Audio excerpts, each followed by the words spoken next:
सनातन संस्कृति में शिशु के जन्म के पश्चात कान छिदवाने की एक प्रक्रिया की जाती है।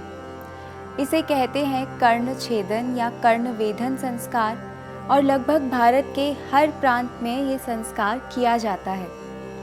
पर क्या आप जानते हैं, कर्ण वेधन संस्कार केवल एक परंपरा नहीं है, इसका आयुर्वेदिक महत्व भी है और इसे करने की एक विशिष्ट प्रक्रिया भी है जिसके बारे में आयुर्वेद में बताया गया है। और ये भी हमें पता होना चाहिए कि इसे क्यों करना है और कब नहीं करना है।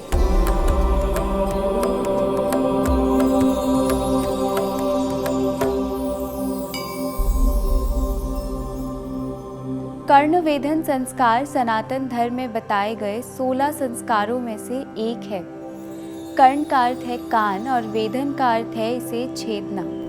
आयुर्वेद में अष्टांग संग्रह में उत्तर स्थान में संस्कार के बारे में और इसके स्वास्थ्य पर प्रभाव का विस्तार से वर्णन हमें मिलता है। इसके अलावा सुश्रुत संहिता के सूत्र स्थान में भी संस्कार के बारे में बताया गया है।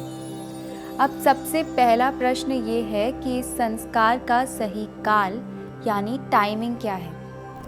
सुश्रुत संहिता के अनुसार छठे या 7वें महीने में शुक्ल पक्ष में ये किया जाना चाहिए। किसी भी शुभ दिवस का चुनाव करके पवित्र मंत्रों की ध्वनि के साथ ही संस्कार किया जाता है। इस प्रक्रिया को कुशल वैद्य द्वारा कराने का निर्देश दिया गया है। वैद्य को दाहिने हाथ में सुई यानी निडिल लेकर बाएं हाथ से बच्चे के कान के लोब यानी ईयर लोब को पकड़ना है और कुशलता पूर्वक देवकृत छिद्र में वेधन करना है। देवकृत छिद्र उस स्थान को कहते हैं जहां से ईयर लोब को सूर्य की रोशनी में देखने पर सूर्य की किरणें आर पार जाती हुई दिखाई पड़ती हैं। ऐसा रक्तस्राव से बचने के लिए और भविष्य में कोई परेशानी बच्चे को ना हो इसलिए किया जाता है। कान के लोब्यूल को सूरज के सामने रखने से महीन वाहिकाओं के प्रवाह का दृश्य साफ दिखाई पड़ता है। आयुर्वेद शास्त्रों में बताया गया है कि कान के लोब्यूल में अलग अलग प्रकार की रक्त वाहिकाएं होती हैं, जिन्हें कलिला, मर्मरिका और रक्ता नाम दिया गया है।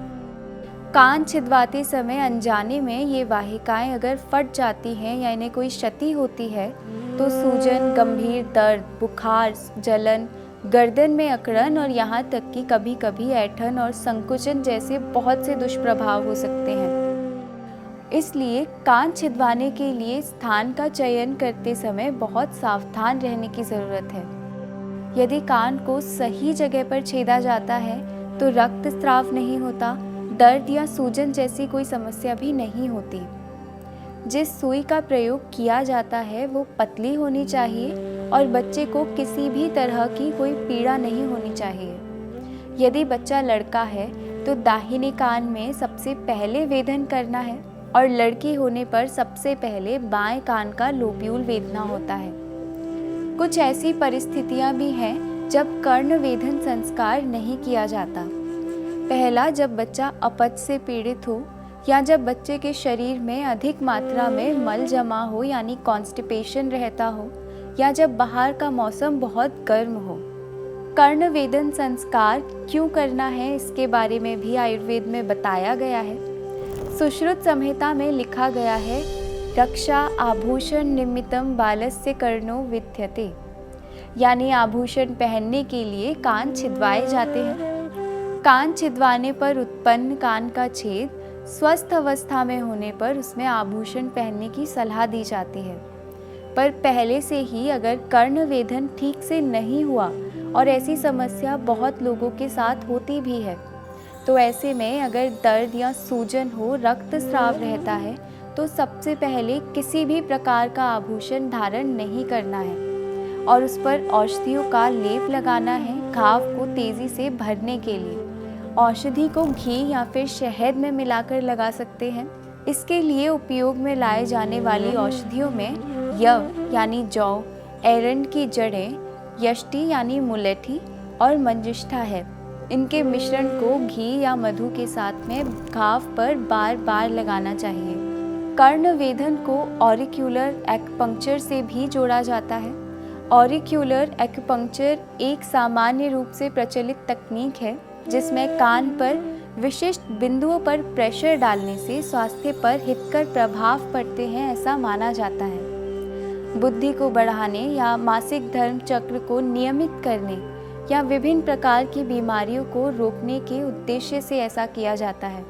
आयुर्वेद साहित्य में कर्णवेधन के केवल 2 मुख्य उद्देश्यों के बारे में बताया है। पहला रत्न युक्त आभूषण धारण करना और दूसरा सुरक्षा के लिए इस कान के छेद में कुछ विशिष्ट पदार्थ जैसे मणि या धातु धारण करना, जो ग्रहों के दुष्प्रभाव से बच्चे की सुरक्षा करता है। आज के समय में स्वास्थ्य संबंधित कोई दिक्कत ना हो, इसलिए लेज़र तकनीक से भी ये किया जाता है और अधिकतर स्थानों पर कुशल वैद्यों के अभाव में पारंपरिक रूप से कुशल स्वर्णकारों द्वारा भी ये प्रक्रिया कराई जाती है। इसी प्रकार की सनातन धर्म और आयुर्वेद संबंधित जानकारी के लिए हमारे साथ जुड़े रहिए। आत्मा और परमात्मा के मिलन की इस सात्विक जीवन यात्रा में हमारे साथ बने रहिए। मैं और मेरा सात्विक जीवन का परिवार फिर से योग और स्वास्थ्य से जुड़ी कुछ नई जानकारियों के साथ आपसे जल्द ही मिलेंगे। तब तक के लिए हमारे इस वीडियो को लाइक और शेयर करें और हमारे इस चैनल को सब्सक्राइब करें। हरि ओम तत्सत।